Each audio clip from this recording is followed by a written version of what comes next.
दोस्तों, रुकिए। बस एक पल के लिए सब कुछ रोकिए। फोन रखिए, आंखें बंद करिए और मुझे बताइए, क्या कभी आपके साथ ऐसा हुआ है कि आप रात को अपने बिस्तर पर लेटे हो, छत देख रहे हो और अंदर से कुछ ऐसा महसूस हो रहा हो जिसे आप नाम भी नहीं दे पाते? कोई बेचैनी, कोई दर्द, कोई अजीब सा खालीपन। वो फीलिंग जब आपको पता हो कि आप जो लाइफ जी रहे हैं वो आपकी असली लाइफ नहीं है। जब आपको फील हो कि कहीं कुछ ऐसा है जो आप कर सकते थे, बन सकते थे, पा सकते थे, लेकिन किसी ने रोक दिया। और अगर मैं आपसे पूछूं किसने रोका, तो शायद आप कहेंगे सोसाइटी ने, घर वालों ने, सर्कमस्टेंसेस ने, वक्त ने। लेकिन दोस्तों, अगर आप सच में ऑनेस्ट हो, पूरी तरह बिल्कुल ऑनेस्ट, तो आप जानते हैं कि जवाब क्या है। डर ने, फियर ने, एक छोटे से 4 अक्षर के वर्ड ने आपकी पूरी जिंदगी को होल्ड पर रख दिया है। डर कि लोग क्या सोचेंगे, डर कि अगर फेल हो गए तो, डर कि मैं कैपेबल हूं भी या नहीं, डर कि शुरू करूं और बीच में छोड़ना पड़ा तो, डर कि सच में मेरे लिए कुछ बेटर पॉसिबल है भी। और ये डर, ये कोई वीकनेस नहीं है, ये कोई बुरी बात नहीं है। हर इंसान को डर होता है, हर एक को। लेकिन जो बात आज आपको समझनी है, जो बात एला हार्ट ने अपनी किताब द लाइफ बियॉन्ड फियर में इतनी गहराई और इतनी सच्चाई से लिखी है, वो ये है कि डर का होना प्रॉब्लम नहीं है। प्रॉब्लम यह है कि हम डर को अपना एड्रेस बना लेते हैं। हम डर में रहना शुरू कर देते हैं, उसके साथ कंफर्टेबल हो जाते हैं, उसे अपनी आइडेंटिटी का हिस्सा बना लेते हैं। और एक दिन हम भूल ही जाते हैं कि डर के उस पार भी कोई जिंदगी है। लेकिन वो जिंदगी है, वो जिंदगी रियल है, और वो जिंदगी आपकी है, अगर आप आज ये जर्नी शुरू करने के लिए तैयार हो। तो चलिए, आज हम साथ चलेंगे डर के उस पार, वो जेल जो दिखती नहीं लेकिन है। दोस्तों, एक बात बताइए, अगर कोई आपको एक कमरे में बंद कर दे, चारों तरफ दीवारें हो, दरवाजा बंद हो, बाहर निकलने का कोई रास्ता ना हो, तो आप क्या करेंगे? आप उस दरवाजे को तोड़ने की कोशिश करेंगे, आप चिल्लाएंगे, आप लड़ेंगे, आप हर पॉसिबल तरीके से बाहर निकलने की कोशिश करेंगे, क्योंकि आपको दिखेगा कि आप कैद हैं। लेकिन दोस्तों, असली प्रॉब्लम तब होती है जब वो कमरा दिखता ही नहीं, जब वो जेल इनविजिबल हो, जब आप खुद नहीं जानते कि आप कैद हैं। यही है फियर की सबसे बड़ी पावर। ये आपको एक ऐसी जेल में रखती है जो दिखती नहीं, जिसकी दीवारें आपकी अपने थॉट से बनी है, जिसका ताला आपके अपने बिलीफ्स ने लगाया है, और जिसकी चाबी, हाँ, वो चाबी भी आपके पास ही है, लेकिन आप उसे ढूंढना ही नहीं चाहते, क्योंकि ढूंढने में भी डर लगता है। एला हार्ट की ये किताब उसी इनविजिबल जेल की बात करती है। वो बताती है कि हम में से ज्यादातर लोग एक ऐसी जिंदगी जी रहे हैं जो हमने चूज नहीं की, बल्कि जो हमारे डर ने हमारे लिए डिजाइन की है। और सबसे पेनफुल बात, हम उसे नॉर्मल मान लेते हैं। हम कहते हैं यही जिंदगी है, सबके साथ ऐसा ही होता है, मैं ठीक हूं। लेकिन क्या आप सच में ठीक हैं, या आप बस सेफ हैं? क्योंकि दोस्तों, ठीक होना और सेफ होना, ये दो बिल्कुल अलग चीजें हैं। सेफ होना मतलब कोई रिस्क नहीं, कोई चेंज नहीं, कोई चैलेंज नहीं, सब कुछ वैसा ही जैसा कल था, जैसा परसों था, जैसा सालों से है। ठीक होना मतलब आप ग्रो कर रहे हैं, आप जी रहे हैं, आप वो बन रहे हैं जो आप बन सकते हैं। आज इस पूरी जर्नी में 9 चैप्टर्स में हम उस इनविजिबल जेल की हर दीवार को तोड़ेंगे, एक एक करके। और जब हम इस जर्नी के अंत में पहुंचेंगे, तो आप उस जिंदगी की एक झलक देख पाएंगे जो डर के उस पार आपका इंतजार कर रही है। तो चलिए शुरू करते हैं। बुक चैप्टर 1, वो आवाज जो रात को आती है और कभी बताती नहीं कि वो डर है। दोस्तों, जरा इमेजिन कीजिए, एक लड़की है, नाम है प्रिया, उम्र है 28 साल, एक अच्छी कंपनी में जॉब है, सैलरी ठीक ठाक है, घर में सब ठीक है। लेकिन हर रात जब वो अपने रूम में अकेली होती है, एक फीलिंग आती है, एक अजीब सी बेचैनी, जैसे कुछ मिसिंग है, जैसे वो एक ऐसी रेस में दौड़ रही है जिसकी फिनिशिंग लाइन उसे कभी दिखी ही नहीं। उसने एक बार पेंटिंग की थी कॉलेज में। उसके प्रोफेसर ने कहा था, प्रिया, तुम्हारे अंदर कुछ स्पेशल है। उसने फील किया था वो स्पार्क, वो अलाइव फीलिंग। लेकिन उसने पेंटिंग छोड़ दी, क्योंकि इसमें करियर नहीं है, क्योंकि घर वाले नहीं मानेंगे, क्योंकि क्या पता सक्सीड हो भी या नहीं। और वो रीजंस, वो सब डर था। लेकिन उसने उसे प्रैक्टिकल थिंकिंग का नाम दे दिया। दोस्तों, यही है फियर का सबसे बड़ा मैजिक ट्रिक। वो कभी आपके सामने डर की तरह नहीं आता, वो आता है प्रैक्टिकल होने की तरह, रियलिस्टिक सोचने की तरह, समझदारी की तरह, सेफ्टी की तरह, दूसरों की फीलिंग्स का ख्याल रखने की तरह। और हम उसे एक्सेप्ट कर लेते हैं क्योंकि वो फेमिलियर लगता है, क्योंकि वो सेफ लगता है। एला हार्ट इस चैप्टर में एक बहुत पावरफुल आइडिया इंट्रोड्यूस करती हैं। वो कहती हैं कि फियर का पहला काम है खुद को छुपाना। फियर रेयरली आपसे डायरेक्टली कहता है मुझसे डरो। वो आपके थॉट्स में घुस जाता है और वहां एक नई लैंग्वेज बोलने लगता है, एक ऐसी लैंग्वेज जो आपको अपनी ही लगती है। तो पहला सबक ये है, अपनी थॉट्स को नोटिस करना शुरू करें। जब भी आप कोई ड्रीम छोड़ें, एक सेकंड रुकें और ऑनेस्टली खुद से पूछें कि मैं ये छोड़ रहा हूं क्योंकि ये जेन्युइनली मेरे लिए राइट नहीं है, या मैं इसे इसलिए छोड़ रहा हूं क्योंकि मुझे डर है। ये सवाल, ये एक मिरर है, और मिरर में देखना हमेशा कंफर्टेबल नहीं होता, लेकिन यही पहला कदम है। डर को पहचानना, उसे नाम देना, क्योंकि जब तक आप डर को नहीं देखते, आप उससे लड़ नहीं सकते। बुक चैप्टर 2, कंफर्ट जोन, वो सुनहरा पिंजरा जिसे हम घर समझते हैं। दोस्तों, एक बहुत इंटरेस्टिंग एक्सपेरिमेंट के बारे में सोचिए। एक बड़े से फिश टैंक में एक शार्क को रखा जाता है। टैंक के बीच में एक ट्रांसपेरेंट ग्लास डिवाइडर लगाया जाता है। शार्क को दूसरी तरफ फिश दिखती हैं, वो उनकी तरफ तैरती हैं, ग्लास से टकराती हैं, बार बार ट्राई करती हैं, लेकिन हर बार वो ग्लास से टकराती हैं। कुछ हफ्तों बाद ग्लास डिवाइडर हटा दिया जाता है। अब टैंक कंप्लीटली ओपन है, फिश फ्रीली तैर रही हैं, शार्क के सामने कोई बैरियर नहीं। लेकिन शार्क अब भी उसी साइड रहती है। वो उस इनविजिबल लाइन को क्रॉस नहीं करती जो अब एग्जिस्ट नहीं करती, क्योंकि उसका ब्रेन सीख चुका है, वहां मत जाओ, वहां दर्द है। दोस्तों, क्या आपने खुद को उस शार्क में देखा? हम सब एक ना एक बार उस शार्क की तरह होते हैं। हमें कुछ एक्सपीरियंसेस ने, कुछ फेलियर्स ने, कुछ रिजेक्शंस ने, कुछ लोगों के वर्ड्स ने एक इनविजिबल लाइन बना दी है, और हम उस लाइन को क्रॉस करना बंद कर देते हैं, भले ही वो लाइन अब एग्जिस्ट नहीं करती। कंफर्ट जोन, ये शब्द हमने बहुत सुना है, लेकिन क्या हमने सच में फील किया है कि ये है क्या? कंफर्ट जोन वो जगह है जहां सब कुछ फेमिलियर है, जहां आउटकम्स प्रेडिक्टेबल है, जहां कोई सरप्राइज नहीं, कोई रिस्क नहीं, कोई अनसर्टेनिटी नहीं, और इसीलिए ये इतनी कंफर्टेबल है। लेकिन दोस्तों, यही इसकी सबसे बड़ी क्रूएल्टी भी है, क्योंकि जो चीज आपको कंफर्टेबल फील कराती है, वही चीज आपको स्टैग्नेंट भी रखती है। वो आपको सेफ रखती है, लेकिन अलाइव नहीं। एक पेड़ की कल्पना कीजिए जो एक पॉट में बंद है। उस पॉट में उसे पानी मिलता है, धूप मिलती है, सब कुछ मिलता है, वो सरवाइव करता है, लेकिन क्या वो ग्रो कर पाता है? क्या वो हाइट रीच कर पाता है जो उसके लिए पॉसिबल थी अगर वो खुली जमीन में होता? नहीं। आप भी वो पेड़ हैं, और आपका कंफर्ट जोन वो पॉट है। एला हार्ट एक बहुत पावरफुल बात कहती हैं। वो कहती है कि कंफर्ट जोन को तोड़ने का मतलब ये नहीं कि आप अचानक कोई बड़ा ड्रास्टिक कदम उठाएं।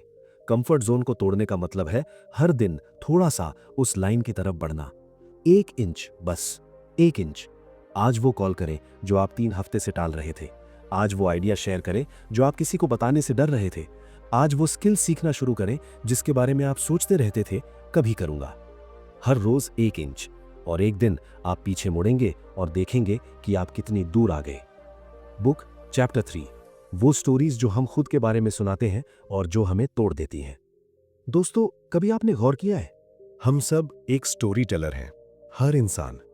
हम अपनी जिंदगी के बारे में, अपनी एबिलिटीज के बारे में, अपने वर्थ के बारे में हर वक्त खुद से एक स्टोरी सुनाते रहते हैं, और वो स्टोरी वो हमारी रियलिटी बन जाती है। जरा सोचिए, अगर एक बच्चे को बचपन से कहा जाए तुम बहुत सेंसिटिव हो, तुम प्रेशर हैंडल नहीं कर सकते, तो वो बच्चा क्या करेगा? वो हर चैलेंजिंग सिचुएशन से पीछे हटेगा। वो प्रेशर आने पर खुद को शट डाउन कर लेगा और उसे लगेगा, हाँ, मुझे सच में प्रेशर से प्रॉब्लम है। लेकिन क्या ये सच था, या ये एक स्टोरी थी जो उसके ब्रेन में इंस्टॉल हो गई? ये एक स्टोरी थी। एला हार्ट इस कॉन्सेप्ट को बहुत ब्यूटीफुली एक्सप्लोर करती हैं। वो कहती हैं कि हम सब अपने बारे में कुछ कोर बिलीव्स रखते हैं। मैं लकी नहीं हूं, मेरे लिए बड़े ड्रीम्स नहीं बने, मुझे पब्लिक स्पीकिंग से डर लगता है, मैं रिलेशनशिप्स में फेल होता हूं, मैं फाइनेंशियली कभी स्टेबल नहीं हो सकता। और ये सारी बिलीव्स ये कहां से आई?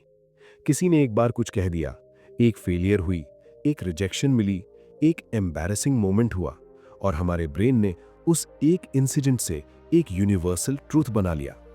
एक बार फेल हुआ मतलब मैं फेलियर हूं, एक बार किसी ने रिजेक्ट किया मतलब मैं रिजेक्टेबल हूं, एक बार पब्लिकली एम्बैरेस हुआ मतलब मैं पब्लिक में कभी कंफर्टेबल नहीं हो सकता।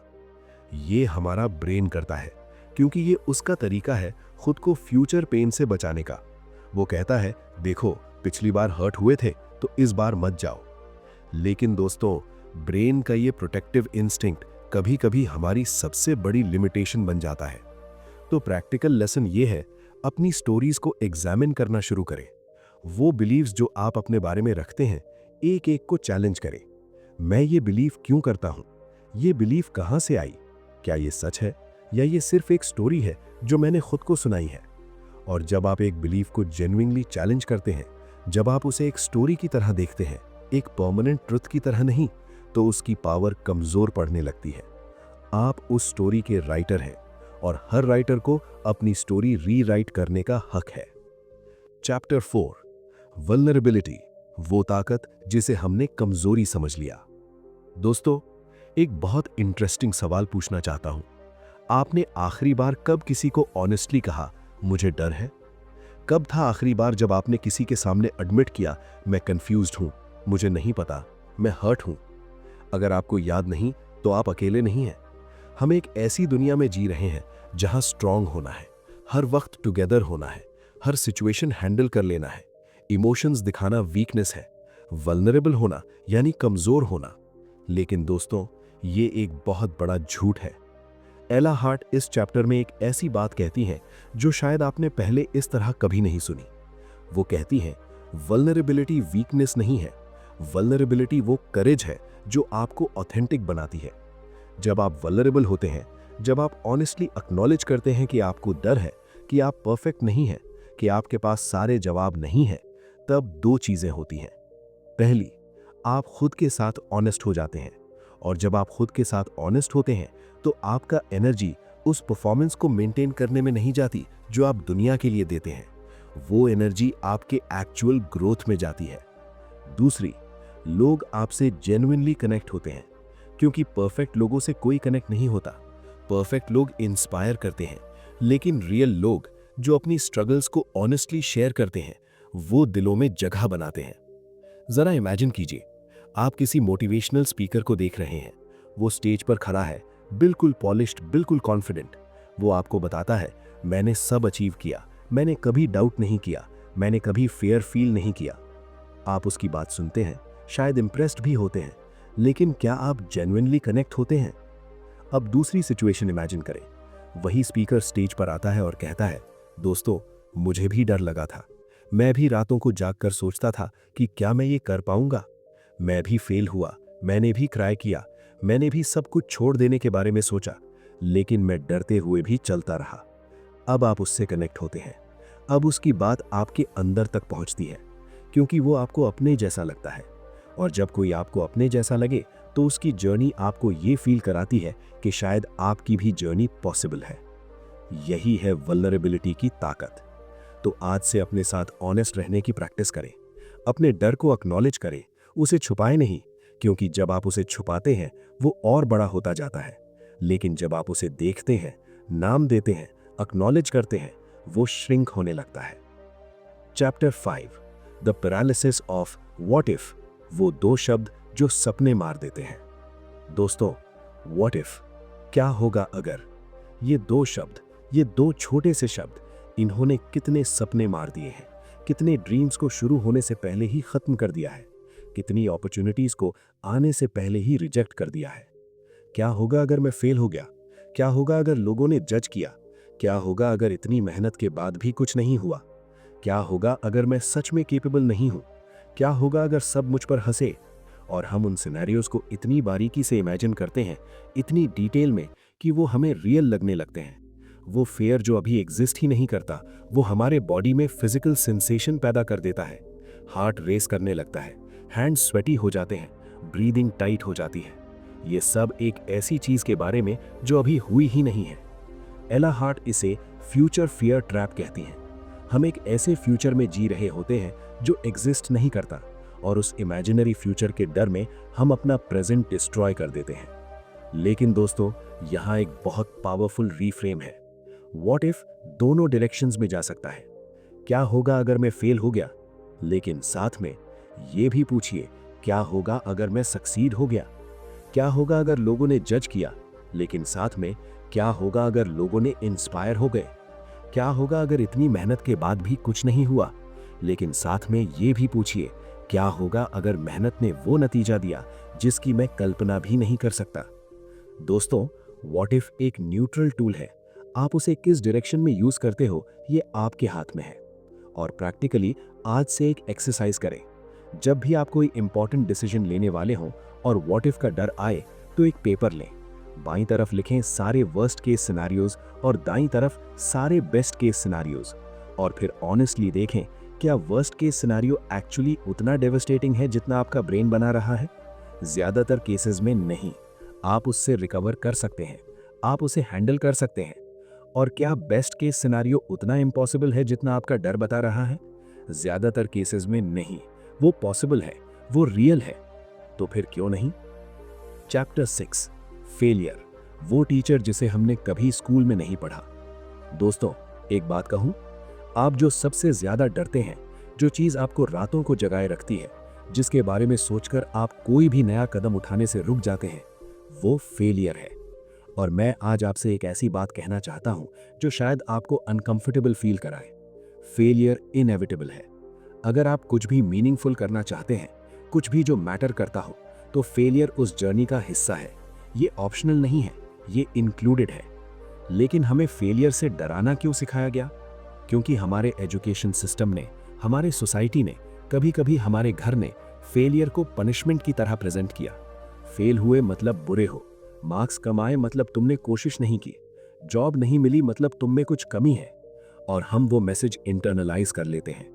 लेकिन दोस्तों, रियलिटी बिल्कुल ऑपोजिट है। फेलियर ये वो इंफॉर्मेशन है जो सक्सेस कभी नहीं दे सकती। जब आप सक्सीड होते हैं तो आप सेलिब्रेट करते हैं, लेकिन आप एग्जैक्टली नहीं जान पाते कि क्या काम किया, क्योंकि बहुत सारे फैक्टर्स थे। लेकिन जब आप फेल होते हैं तो आप एग्जैक्टली जान सकते हैं कि क्या काम नहीं किया, और वो नॉलेज वो आपको अगली बार बेटर बनाती है। एला हार्ट एक एग्जाम्पल शेयर करती हैं, एक आर्टिस्ट की, जो हर पेंटिंग में पूरी तरह डूब जाती थी, जो हर स्ट्रोक को परफेक्ट बनाने की कोशिश करती थी, जो एक पेंटिंग को महीनों टेक करती थी क्योंकि वो डरती थी कि अगर उसने प्रेजेंट किया और लोगों को पसंद नहीं आया तो। एक दिन उसके मेंटर ने उसे एक चैलेंज दिया, एक हफ्ते में 100 पेंटिंग्स बनाओ। वो शॉक्ड रह गई। 100 एक हफ्ते में? हाँ, क्वालिटी मत सोचो, बस बनाओ। उसने किया। उनमें से 90 पेंटिंग्स बेकार थीं, लेकिन 10 पेंटिंग्स उसके करियर की सबसे बेस्ट पेंटिंग्स थीं। क्यों? क्योंकि जब उसने फेलियर का डर छोड़ दिया, जब उसने रिजल्ट की चिंता छोड़ी, तो उसके अंदर की क्रिएटिविटी फ्रीली फ्लो करने लगी। यही है फेलियर का lesson. Fail fast, fail often, fail forward. हर फेलियर आपको वो सिखाती है जो सक्सेस कभी नहीं सिखा सकती। और एक बात, जो लोग आज आपको अपने फेलियर्स की वजह से जज करते हैं, कल वही लोग आपकी सक्सेस की वजह से आपकी तारीफ करेंगे। तो उनकी ओपिनियन आज आपको रोकने की वजह नहीं बननी चाहिए। चैप्टर 7, द आइडेंटिटी शिफ्ट, जब आप तय करते हैं कि आप कौन हैं। दोस्तों, एक बहुत डीप सवाल, आप कौन हैं?